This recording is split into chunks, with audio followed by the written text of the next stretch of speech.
ભાઈ આજે કૃત્યા નગરપાલિકામાં બેઠક મળી શું નિર્ણય લેવાનો અને આગળની શું રણનીતિ છે? આજે જે કુતિયાણાની બેઠક ઉપર અમે જે પહેલાં તો પ્રમુખ તરીકે અમારે શાંતિબેન છે અને ઉપપ્રમુખ તરીકે મને નિમણૂક કરવામાં આવ્યો છે. એટલે અમારી નીતિ એ જ છે કે પહેલાં જે કુતિયાણાના કામો અધૂરા છે એને અમે પૂર્ણ કરશું અને જે પાણી, લાઇટ, રોડ રસ્તાનું અને ગટરોનું જે હતું એનો નિકાલ લઈ આવશું.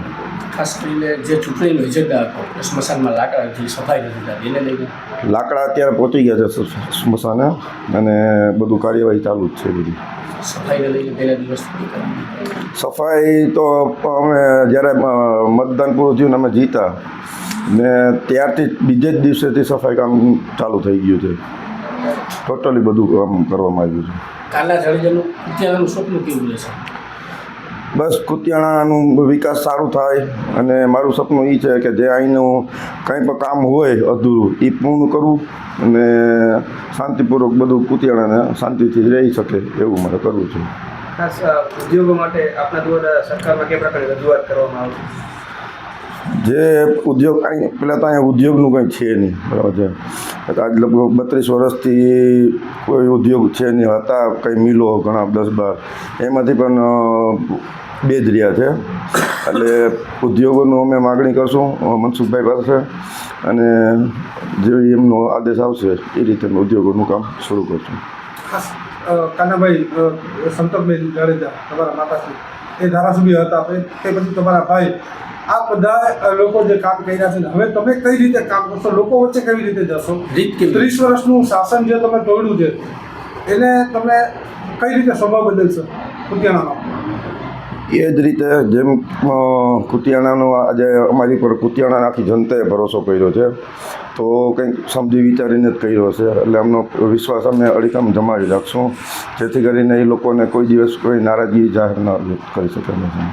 ભાઈ કુતિયાણામાં આજે શાંતિનું સ્થાપન થયું છે બરાબર, લોકોમાંથી ભય ઉડ્યો છે. હવે આ ભય ક્યારેય ન આવે અને લોકો અહીંથી જે ભાગતા હતા એ અટકાવવા માટે છે ને કેવો પ્રયાસ કર્યો? બસ એ અટકાવવા માટે એ જ પ્રયાસ રહેશે કે કોઈ અહીંયા લુખી દાદાગીરી ના કરે. એટલે તો એ અમે સ્પષ્ટપણે જોશું, નજર રાખશું એમની. અને જે હિજરત કરી ગયા છે અહીંથી કુતિયાણામાંથી એ ઉદ્યોગ જે અહીંયા આવશે એટલે એને પાછું પરત આવી જવા વિનંતી કરશું અમે. કઈ રીતે પ્રોટેક્શન આપશું? બધી રીતનું પ્રોટેક્શન. એટલે જો કોઈ ધાક ધમકી કરે બરાબર તો પોલીસ અહીંયા છે, કડક પગલાં લઈ શકે છે. પછી જે કંઈ અમારા જેવું કામ હોય તો અમે કરી શકશું.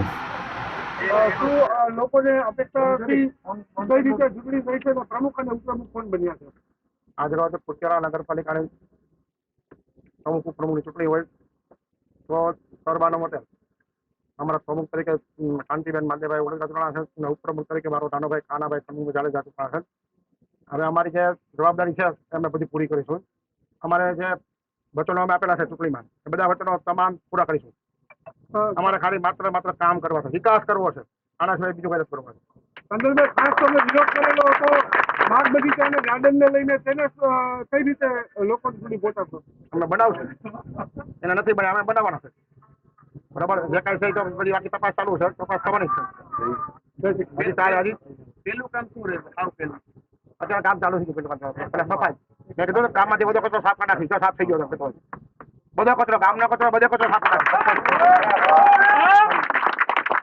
ગામમાં તો ચક્કર મારી લો, ક્યાંય કચરો દેખાય ને ગમે. કઈ રીતના સફાઈ અભિયાન આવ્યું હતું અને કઈ રીતના કામગીરી થશે? કામગીરી કામ તો કરી ડે ટુ ડે અમારે જે કાંઈ હું રિપોર્ટ લઉં છું, બરાબર, ટેલિફોનિક ચર્ચા કરું છું. અત્યારે પેલો મારો જે મુદ્દો છે કાર્યક્રમ એ સફાઈનો છે અને આખા ગામમાં સફાઈ થઈ છે. ડેલી મામલતદાર સાહેબ જાય છે સાથે સવારે 6 વાગે ડેલી ગામની સફાઈ થાય છે. સફાઈનું પૂરું થશે હજી નગરપાલિકાનો 412 છું પછી આગળ કાર્યવાહી કરશું. જ્યાં જોશું શું ક્યાં કામ પેન્ડિંગ છે, ક્યાં કામ પ્રગતિમાં છે તે જોઈને આગળ વધશું. કામ તમામ કરવાના છે એટલું પ્રોમિસ આપું અને બાપના